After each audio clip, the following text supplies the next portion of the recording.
வணக்கம் என் அன்பு உறவுகளே. இத்தனை நாள் வாழ்மொழிந்த சித்திரமே இப்பொழுது மௌனம் ஏந்தானோ? மின்னலென மின்னிவிட்டு கண்மறைவாய் சென்று விட்ட மாயம் நீதானோ? உன்னால் வாழ்ந்த காதல் உன்னால் தானே வாழும்.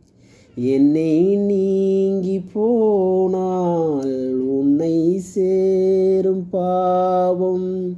எனக்கொரு அடைக்கலம் வழங்குமோ இதயமே, அன்பே வாருகிலே.